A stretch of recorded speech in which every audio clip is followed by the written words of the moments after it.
Hello everyone, welcome back to my channel Skill Arc. मैं हूं प्रियंका और जो आज की हमारी क्लास रहेगी, इस क्लास में पिछली क्लास में हमने कितने क्वेश्चन कर लिए थे? क्वेश्चन नंबर 26, तो 27 सबसे पहले हम लेंगे। बाकी पिछला वीडियो अगर आपने नहीं देखा है तो उसको ज़रूर देख लीजिएगा, क्योंकि पिछले वीडियो में हमने कुछ नए तरह के क्वेश्चन किए थे। ठीक है, तो अगर ये क्वेश्चन देख लेंगे तो आज की जो क्लास है इसमें हम जो क्वेश्चन करने वाले हैं वो आपको समझ में आ पाएंगे। ठीक है, तो ऊपर आपको लिंक मिल जाएगी क्वेश्चन नंबर 23, 24, 25 और 26 की। ठीक है, बाकी डिस्क्रिप्शन बॉक्स में भी लिंक मिल जाएगी अगर ऊपर से नहीं मिलती है तो। बाकी जितने भी चैप्टर हमारे कंप्लीट होते जा रहे हैं सभी की प्लेलिस्ट बनाते जा रही हूँ मैं, और प्लेलिस्ट की लिंक डिस्क्रिप्शन बॉक्स में मैंने मेंशन कर दी है। तो कई बार आप लोगों को कोई चैप्टर नहीं मिलता है तो डिस्क्रिप्शन बॉक्स में सभी चैप्टर की प्लेलिस्ट की लिंक है, वहां से आप आसानी से कोई भी चैप्टर देख सकते हैं। ठीक है, तो स्टार्ट करें, चलो। जो क्वेश्चन नंबर 27 है, अब हालांकि आप देखें तो ये 2 मिनट का क्वेश्चन नहीं है, बड़ी आसानी के साथ कर सकते हैं। बाकी इसको आप चाहें तो बहुत विस्तार से भी कर सकते हैं, चाहे तो 2 मिनट में भी इस क्वेश्चन को कर सकते हैं। तो सबसे पहले हम जल्दी से करते हैं। देखो, इस क्वेश्चन में ज्यादा ऐसा कुछ है नहीं, यहाँ मॉडुलस एक्स है। ठीक है, फंक्शन हमको दिया हुआ है और हमको लिमिट फाइंड करनी है। तो आप चाहे तो इसको ऐसे भी कर सकते हैं कि लिमिट एक्स टेंडिंग टू 5 और एफ ऑफ एक्स कितना दिया हुआ है आपको, मॉडुलस एक्स और -5। तो इस तरह के क्वेश्चन तो आपने स्टार्टिंग में ही करे हैं, जब हमने एक्सरसाइज 13.1 स्टार्ट करी थी तब हमने करा था। ठीक है, तो 0/0 के फॉर्म में आता है या फिर कोई और दूसरा फॉर्म आता है तब तो हम इसको आगे सॉल्व करेंगे, अदरवाइज अगर कोई वैल्यू आ जाती तब तो ठीक ही है। ठीक है, आगे देखें। लिमिट एक्स टेंडिंग टू 5, मतलब एक्स की प्लेस पर 5 पुटअप करना है, तो यहाँ पर हमने 5 पुटअप करा, -5। मॉडुलस से बाहर आकर ही हो जाएगा 5 - 5, तो आ गया 0। ठीक है, तो बहुत ही सिंपल सा क्वेश्चन था।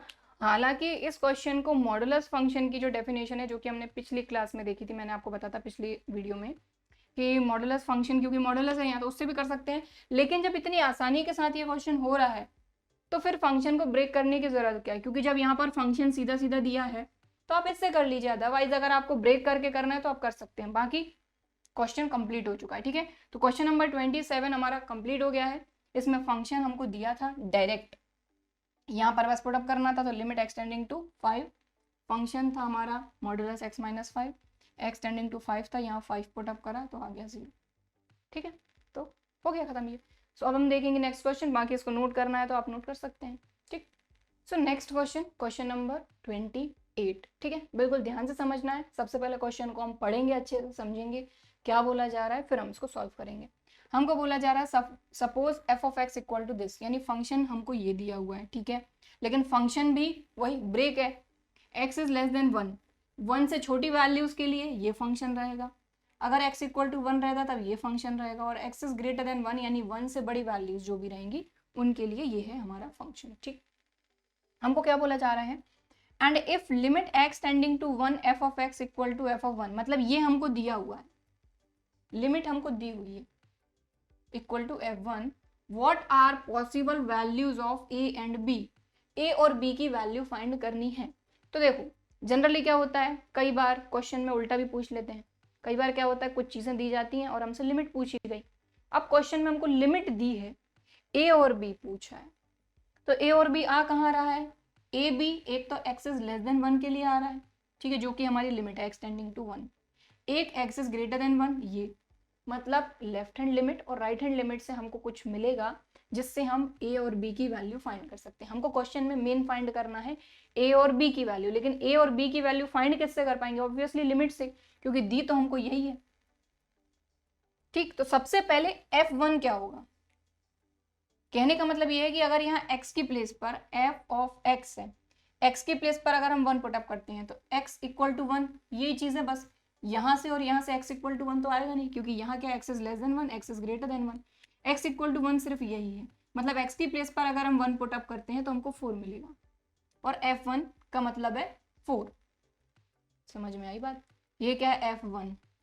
देखो, हमारा f ऑफ x जो है ये 3 पार्ट में है। ठीक, लेकिन अगर इस x की प्लेस पर हमको कोई नंबर पुटअप करना है तो वो इक्वल होना चाहिए, तभी पुटअप कर सकते हैं। तो x इक्वल टू 1, मतलब x की प्लेस पर 1, तो पुटअप करते हैं f1। तो जब x की प्लेस पर हम 1 पुटअप करेंगे तब हमको मिलेगा क्या, 4। तो f1 जो है ये 4 है, ये मैंने आपको समझा दिया। क्लियर, समझ में आ गई बात? कहने का मतलब ये है कि limit x tending to 1 f of x जो है ये हमको दिया है f ऑफ 1, और f ऑफ 1 क्या है 4, f ऑफ x, ठीक, और x क्या है 1, जब x 1 है तब। x इज लेस देन और ग्रेटर देन की बात ही नहीं कर रहे हम, जब इक्वल होगा तभी तो वैल्यू पुटअप करेंगे। तो f x की प्लेस पर x इक्वल टू 1 मतलब f 1 पुटअप करेंगे तब हमको 4 मिल रहा है, तो f 1 हो गया 4, ये गिवन है, खत्म। अब a और b की वैल्यू फाइंड करनी है, तो a और b की वैल्यू या तो लेस देन में है या ग्रेटर देन में है। तो लेस देन और ग्रेटर देन मतलब लेफ्ट हैंड लिमिट और राइट हैंड लिमिट से ही फाइंड कर पाएंगे ये चीज़, तो चलो फाइंड करते हैं। सो यहाँ लिखेंगे हम given limit x tending to 1 f of x equal to f of 1, और f ऑफ 1 क्या है हमारा 4, ठीक, कैसे वो भी मैंने आपको बता दिया। अब हम लेफ्ट हैंड लिमिट फाइंड करते हैं। So limit x tending to 1 minus f of x, क्योंकि लेफ्ट हैंड लिमिट और राइट हैंड लिमिट दोनों जब हम फाइंड करेंगे तो वो यही वैल्यू आएगी, आएगी नहीं मतलब आनी चाहिए, क्योंकि हमको लिमिट दी हुई है। देखो अभी तक हमने जब पिछला वीडियो देखा होगा आपने, तो पिछले वीडियो में हमने क्वेश्चन नंबर 23 किया था। 23 में left hand limit right hand limit equal आई, मतलब वही हमारी लिमिट थी, और जब लिमिट इक्वल नहीं आई मतलब लिमिट एग्जिस्ट ही नहीं करेगी, कोई वैल्यू नहीं आई, ठीक। और यहाँ पर अगर कुछ वैल्यू दी है मतलब लेफ्ट हैंड लिमिट भी इसके इक्वल होगी, और जो राइट हैंड लिमिट है वो भी इसी के इक्वल होगी, ठीक। चलो सॉल्व करते हैं। So limit x tending to 1 minus f of x, मतलब limit x tending to 1 minus 1 से छोटी value, so x is less than 1, 1 से छोटी वैल्यू के लिए ये फंक्शन है, तो यहाँ पुटअप करेंगे a plus b x. Clear, चलो राइट हैंड लिमिट पे चलते हैं। So limit x tending to 1 plus f of x, तो limit x tending to 1 plus 1 से बड़ी वैल्यूज, तो x इज ग्रेटर देन 1, 1 से बड़ी, b माइनस ए एक्स, तो यहाँ पुटअप करते हैं b माइनस ए एक्स। अब इसको आगे सॉल्व करते हैं, तो x टेंडिंग टू 1 मतलब x की प्लेस पर हम 1 पुटअप करेंगे, तो चलो पुटअप करते हैं। तो a प्लस b और x की प्लेस पर 1, तो b इंटू 1 b, तो ये आ गया a प्लस बी, ठीक। यहाँ आते हैं तो x टेंडिंग टू 1 ही है, तो यहाँ पर 1 पुटअप करेंगे x की प्लेस पर, तो b माइनस ए एक्स की प्लेस पर 1, तो ये हो जाएगा b माइनस ए। इतनी बात आ गई समझ में? अब आप बोलेंगे यहाँ लेफ्ट हैंड लिमिट और राइट हैंड लिमिट इक्वल नहीं है, लिमिट एग्जिस्ट नहीं करेगी, ये काम हमको करना ही है। यहाँ पे हमको लिमिट दी हुई है पहले से ही 4, तो ये भी 4 वैल्यू है, ये भी 4 वैल्यू है, हमको यहाँ पर a और b की वैल्यू फाइंड करनी है। हमको लिमिट पहले से ही दी हुई है कि if limit this equal to f1, but f1 क्या होगा, x इक्वल टू 1 पे 4 है, मतलब f ऑफ 1 है 4, मतलब a plus b equal to 4 और b minus a equal to 4। Reason क्या है, क्योंकि लिमिट तो पहले से ही दी हुई है, एग्जिस्ट और नॉट एग्जिस्ट की बात ही नहीं है, a और b की वैल्यू फाइंड करनी, ठीक है। सो यहाँ पर हम लिखेंगे कि since limit x tending to 1 f of x कितना है 4 है ना, limit x tending to 1 f of x ये कितना है 4, ठीक है। और इसी के इक्वल रहेगी हमारी लेफ्ट हैंड लिमिट और इसी के इक्वल रहेगी हमारी राइट हैंड लिमिट, क्योंकि जब हम लिमिट फाइंड करते हैं तो दोनों इक्वल आती हैं, तभी तो लिमिट आती है हमारी। इस तरह के क्वेश्चन में जब फंक्शन भी ब्रेक होता है लिमिट भी ब्रेक होती है तब। तो लिमिट दी है मतलब a प्लस बी भी 4 रहेगा, b माइनस ए भी 4 रहेगा, इससे दो इक्वेशन मिलेंगी, दोनों इक्वेशन को सॉल्व करके a और b की वैल्यू फाइंड कर लेंगे, ठीक। So limit x tending to 1 f of x equal to 4 है, और ये किसके इक्वल होगा a प्लस बी के, और ये किसके इक्वल होगा b माइनस ए के भी, ठीक। क्लियर। सो देखो अगर इतना आपको नोट करना है तो वीडियो को पॉज करके आप नोट कर लो, क्योंकि अब इसके आगे हम सॉल्व करेंगे। जो a प्लस बी है यहाँ से हमको क्या मिला, so therefore a plus b equal to 4 मिल गया और b minus a equal to 4 मिल गया। अब इन दोनों को सॉल्व करके हम a और b की वैल्यू फाइंड कर लेंगे, ठीक है। या फिर यहीं पे मैं सॉल्व कर देती हूँ, देखो यहीं पे सॉल्व कर रही हूँ आगे। तो यहाँ पर देखें a plus b equal to 4, और क्या है b minus a equal to 4, तो देखो b के नीचे b लिख रही हूं मैं, तो b minus a equal to 4। अब b तो प्लस का है तो प्लस लगा दो। समझ में आई बात? a plus b equal to 4। अब आप ये मत बोलना कि ये 4 इक्वल टू कैसे आ गए, लिमिट हमको दी है तो लेफ्ट हैंड लिमिट भी वही रहेगी और राइट हैंड लिमिट भी वही रहेगी जो लिमिट हमको क्वेश्चन में दी है। हमको लिमिट फाइंड नहीं करना, ठीक है। सो ये आ गया है ना। अब इसको सॉल्व कर लेते हैं। सो माइनस ए से प्लस ए कैंसिल, b प्लस बी हो गया 2b इक्वल टू 4 प्लस 4 8, ठीक है। सो 2b इक्वल टू 8 और आगे यहाँ सॉल्व करेंगे तो b equal to 8 upon 2। So b equal to 2 4 जार 8, b आ गया 4। a फाइंड और करना है तो दोनों में से किसी भी एक इक्वेशन में रख दो। इसको इक्वेशन 1 दे देते हैं, इसको 2 दे देते हैं ना। So from equation first a plus b equal to 4, so a plus b की प्लेस पर 4 equal to 4, so a equal to 4 minus 4 मतलब a equal to 0। So a 0 और b 4 आ गया हमारा, ठीक है।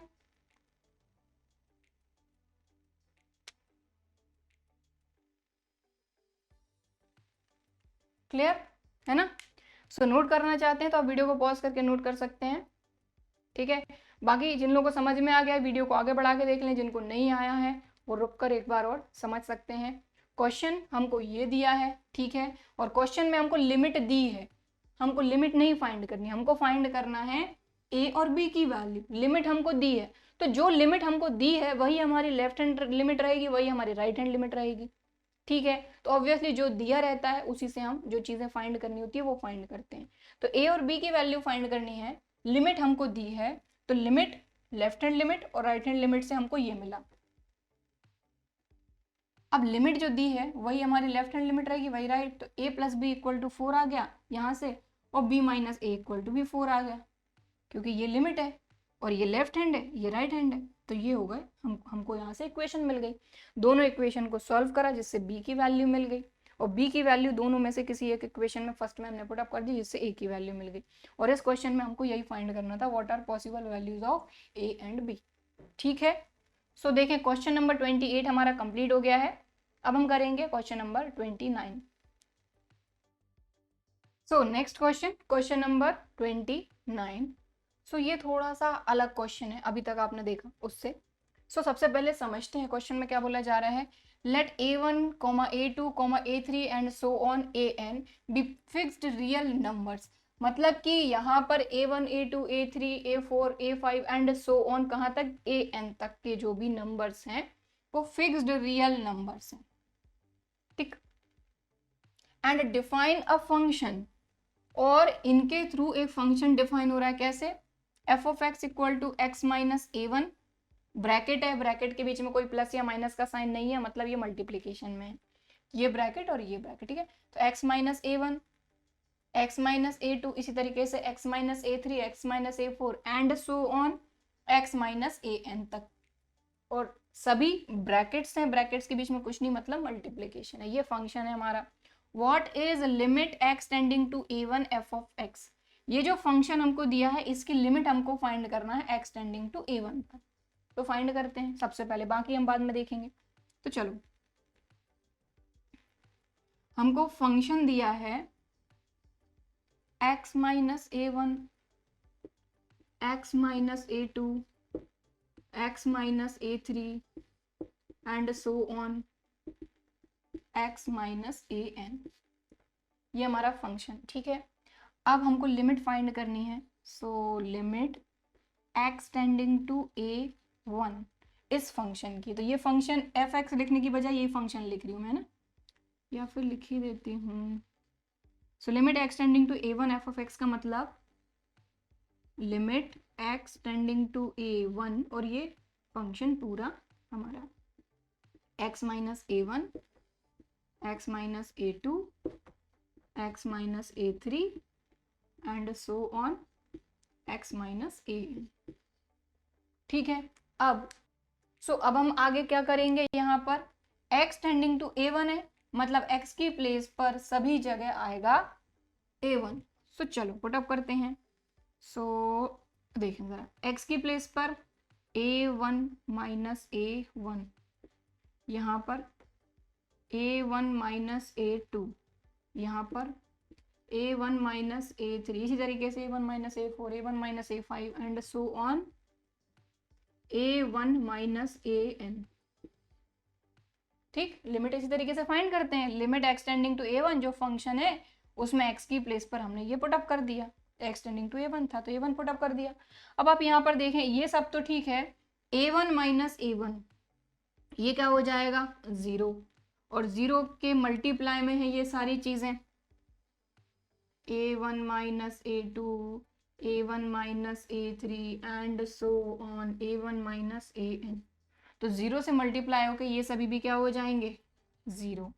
So limit x tending to a1 f of x, ये हमको फाइंड करना था तो ये आ गया हमारा 0 लिमिट। ठीक, तो हमारी लिमिट आ गई है 0। सो ये जो क्वेश्चन था सिंपल सा ही था, इसमें हमको ये फाइंड करना था, हमने कर दिया। हालांकि और भी हमको फाइंड करना है लेकिन अभी हमने सिर्फ ये फाइंड किया, limit x tending to a1 f of x। ये फंक्शन था, f ऑफ x की प्लेस पर इसको पुटअप करा, x टेंडिंग टू a1 था, सभी जगह x की प्लेस पर a1 पुटअप करा, a1 माइनस a1 हो गया 0, और ये सभी ब्रैकेट्स थे मतलब मल्टीप्लीकेशन था बीच में, 0 का मल्टीप्लाई होकर सारे के सारे ये टर्म्स भी हो गए 0। ठीक, तो एक चीज जो थी ये वाली ये हमने फाइंड कर ली। ठीक, अब आगे क्वेश्चन में क्या बोला जा रहा है, बाकी जब भी आपको लगे तो वीडियो को पॉज करके आप नोट कर लेना। आगे क्या बोला जा रहा है थोड़ा सा समझ लेते हैं, फिर इसको आगे सॉल्व करेंगे। For some a is not equal to a1 a2 and so on an, मतलब कि यहाँ पर जो वैल्यूज हैं ये जो फिक्स्ड रियल नंबर्स हैं वो a के बिल्कुल भी इक्वल नहीं है। a1 a2 a3 an ये अलग चीजें हैं, ठीक है, और a अलग चीज है। तो मतलब फॉर सम a के लिए बोला जा रहा है compute limit x tending to a f x. जैसे अभी हमने लिमिट फाइंड करी है एक्सटेंडिंग टू a1 के लिए फाइंड करा, ठीक है। अगर आप a2 के लिए फाइंड करेंगे तब भी 0 आएगा, a3 के लिए फाइंड करेंगे तब भी 0 आएगा। हमको अब ये बोला जा रहा है कि लिमिट एक्सटेंडिंग टू a के लिए आप फंक्शन की वैल्यू फाइंड करिए, मतलब लिमिट फाइंड करिए। तो कर देते हैं, तो आप इसको नोट कर लीजिए वीडियो को पॉज करके। अब जो दूसरी चीज है वो भी हम फाइंड करते हैं, ठीक है। तो चलो इसको फाइंड करेंगे। सो ये हटा देती हूँ मैं,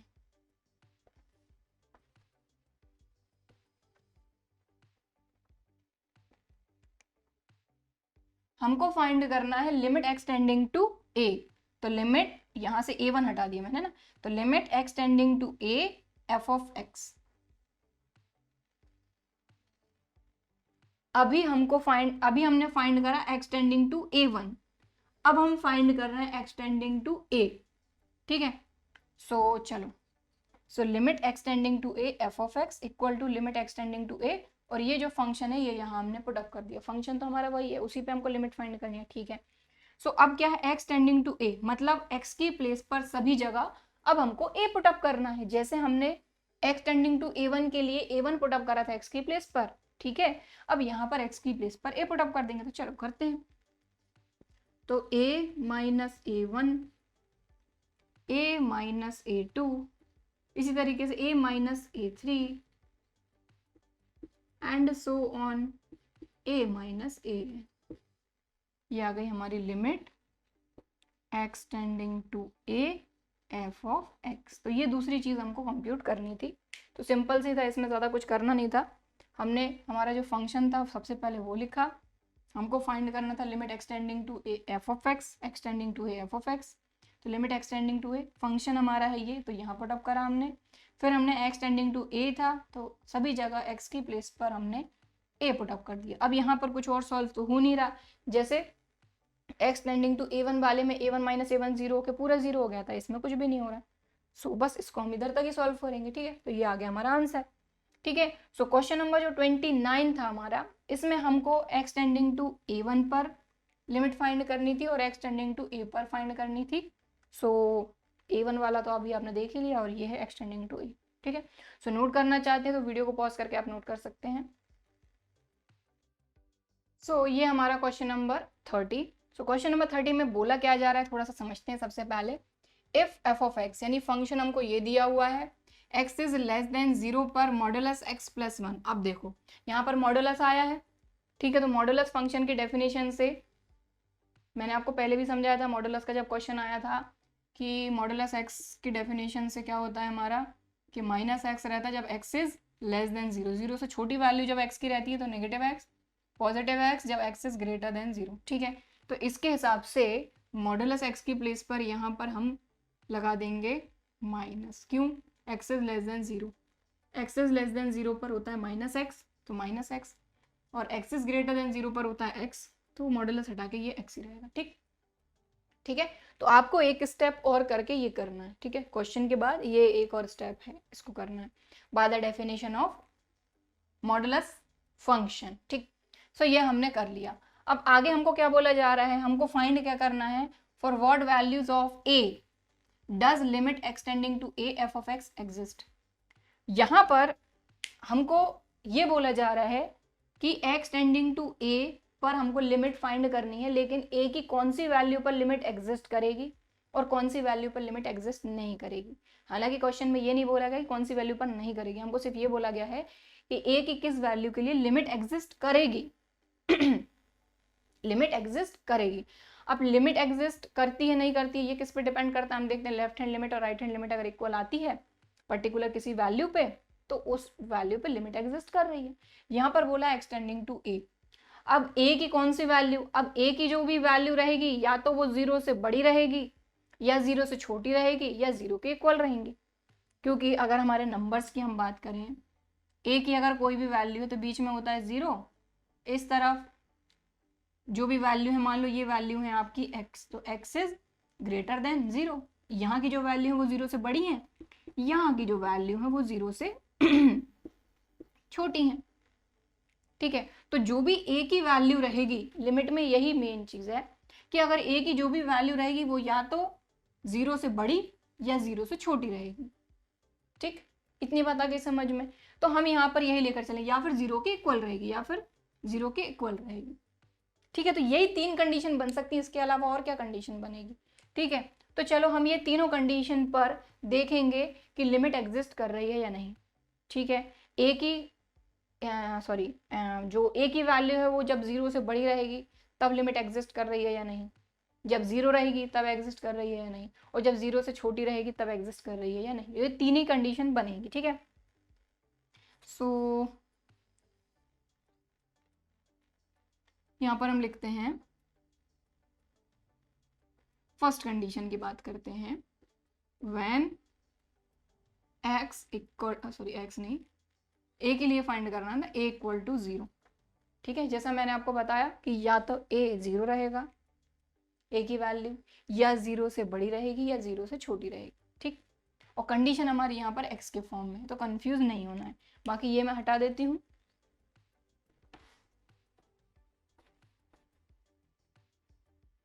ठीक।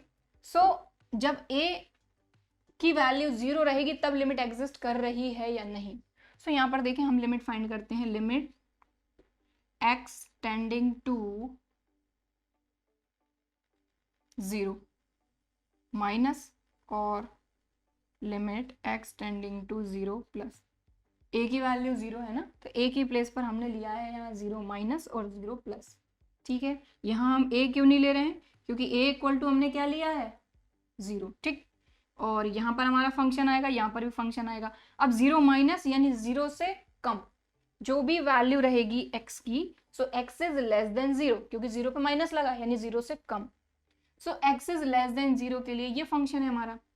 सो यहाँ पर हमने फंक्शन पुटअप करा। अब यहाँ पे मैं वो सारी चीज़ें नहीं लिखूंगी, जैसे मैं हमेशा f ऑफ x लिखती थी, फिर अगली स्टेप में फंक्शन पुटअप करती थी। यहाँ पर हमारा फंक्शन आएगा, फंक्शन की प्लेस पर आ गया -x प्लस 1, ठीक। अब राइट हैंड लिमिट की बात करते हैं, x tending to 0 plus, 0 plus मतलब 0 से बड़ी, तो x इज ग्रेटर देन 0 के लिए ये हमारा फंक्शन है। तो ये हमने पुटअप कर दिया x माइनस 1। अब वैल्यू पुटअप कर लेते हैं, तो x टेंडिंग टू 0, तो x की प्लेस पर 0, तो यहाँ माइनस लगा है, यहाँ 0 है, यहाँ प्लस 1 है, तो ये तो हो गया पूरा 0 और यहाँ बचा प्लस का 1। यहाँ की बात करते हैं, x की प्लेस पर हम क्या पुटअप कर रहे हैं 0, सो ये हो जाएगा 0 माइनस 1, 0 माइनस 1 माइनस 1। तो क्या लेफ्ट हैंड लिमिट और राइट हैंड लिमिट इक्वल आ रही है, नहीं आ रही है। इसका मतलब जब a की वैल्यू 0 रहेगी तब लिमिट एग्जिस्ट नहीं करेगी, ठीक है। सो यहाँ हम लिखेंगे कि since limit x tending to 0 minus f of x is not equal to limit x tending to 0 plus f of x. ठीक है, x टेंडिंग टू 0 माइनस यानी left hand limit, right hand limit is not equal to, क्योंकि ये 1 आ रहा है, ये -1 आ रहा है, इसीलिए a इक्वल टू 0 पर लिमिट एग्जिस्ट नहीं करेगी। ठीक, सो यहाँ लिखेंगे so therefore limit x tending to 0 f of x does not exist। अब a का मतलब यहाँ पर ये है कि यहाँ पर जो भी हमारी वैल्यू रहती है, हम लिमिट को कैसे शो करते हैं, limit x tending to a f of x, अगर एक जनरल फॉर्म की बात करें तो ऐसे। अब इस a की प्लेस पर कुछ भी हो सकता है, तो यहाँ पर यही बोला जा रहा है कि a की कौन सी वैल्यू के लिए ये जो फंक्शन है, फंक्शन पे भी डिपेंड करेगा। तो इस फंक्शन को दिया हुआ है, इस फंक्शन के बारे में हमको बोला जा रहा है कि x की किस वैल्यू पर ये जो फंक्शन है इसकी लिमिट एग्जिस्ट करेगी। ठीक है, तो पर्टिकुलर इस फंक्शन की बात हो रही है। ठीक है, तो यहाँ पर जो a है ये कुछ भी हो सकता है। ठीक है, तो a जो है या तो 0 हो जाएगा या 0 से बड़ा या फिर छोटा। ठीक, यहाँ पर भी देखें या तो 0 या 0 से छोटा या 0 से बड़ा, तो इन्हीं कंडीशन के हिसाब से हम चल रहे हैं। ठीक, तो a इक्वल टू 0 पर तो आपकी लिमिट एग्जिस्ट नहीं कर रही, मतलब x टेंडिंग टू अगर 0 रहेगा तो लिमिट एग्जिस्ट नहीं करेगी। ठीक, पहली चीज हो गई। अब आगे चलते हैं।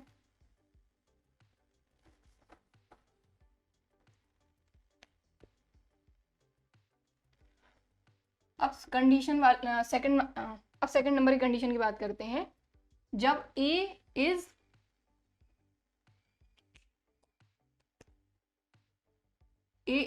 लेस देन 0, जब a 0 से छोटा रहेगा। ठीक है, उस कंडीशन में देखते हैं, तो हम इसके हिसाब से क्या फाइंड करेंगे, limit x tending to a minus और limit x tending to a plus, और यहाँ पे हमारा आएगा फंक्शन। ठीक, इतनी बात आ गई समझ में। सबसे पहले देखो, और अगर हम बात करें तो इसमें आप लेफ्ट हैंड लिमिट या राइट हैंड लिमिट जो भी आप फाइंड करते हैं उसमें फंक्शन क्या आएगा। तो यहाँ देखें a इज लेस देन 0, यानी a जो है, जो भी वैल्यू है वो, ये जो भी वैल्यू है वो 0 से छोटी है। तो 0 से छोटी वैल्यू के लिए कौन सा फंक्शन है, x इज लेस देन 0, यहाँ a इज लेस देन 0, तो ये फंक्शन है हमारा। तो दोनों जगह ये सेम फंक्शन आएगा हमारा। ठीक है ना, हम स्पेसिफिक होके ये कंडीशन ले रहे हैं। ठीक है, तो इस कंडीशन के हिसाब से अगर आप देखें, सो a इज लेस देन 0 के लिए दोनों जगह फंक्शन तो हमारा सेम आएगा। तो ये f ऑफ x हटा के मैं डायरेक्ट फंक्शन लिख रही हूँ। समझ में आ रही बात, लेफ्ट हैंड लिमिट और राइट हैंड लिमिट, और a इज लेस देन 0 यानी कि 0 से छोटी वैल्यू के लिए ये फंक्शन है हमारा। तो हमने यहाँ फंक्शन पुट अप करा -x + 1, और यहाँ पर भी वही फंक्शन आएगा -x + 1। ठीक, अब वैल्यूज पुट अप कर देते हैं। x टेंडिंग टू a है यहाँ पर, तो x की प्लेस पर a पुट अप करेंगे तो -a + 1, यहाँ पर भी a है। और जैसा कि मैंने आपको बताया कि लेफ्ट हैंड लिमिट और राइट हैंड लिमिट में जो माइनस या प्लस का साइन होता है उससे उसका यूज कुछ नहीं है, सिर्फ शो करने के लिए है। माइनस मतलब लेफ्ट हैंड लिमिट और प्लस मतलब राइट हैंड लिमिट। सो यहाँ पर भी x tending to a, x की प्लेस पर a पुट अप करेंगे तो -a + 1। सो यहाँ पर आप क्लियरली देख पा रहे हैं कि लेफ्ट हैंड लिमिट और राइट हैंड लिमिट इक्वल आई है, मतलब जब भी a की वैल्यू 0 से छोटी रहेगी, फिर वो कोई भी वैल्यू रहे, आपकी लिमिट एग्जिस्ट करेगी इस फंक्शन की। ठीक है, सो यहाँ हम लिखेंगे कि since limit x tending to a minus f of x is equal to limit x tending to a plus f of x, left hand limit equal to right hand limit, so therefore limit x tending to a f of x exists for a is less than 0। ठीक, clear, जब a की value 0 से छोटी रहेगी उसके लिए ये exist कर रहा है, इक्वल के लिए एग्जिस्ट नहीं कर रहा है। अब हमको एक चीज और फाइंड करनी है, when a is greater than 0। तो देखो इक्वल वाली ये कंडीशन हो गई, आप इसको नोट कर लीजिए वीडियो को पॉज करके, क्योंकि अब मैं इसको हटा रही हूँ। ठीक है, क्योंकि एक कंडीशन और रह गई है, उसको भी हम यहाँ पर सॉल्व करेंगे। ठीक,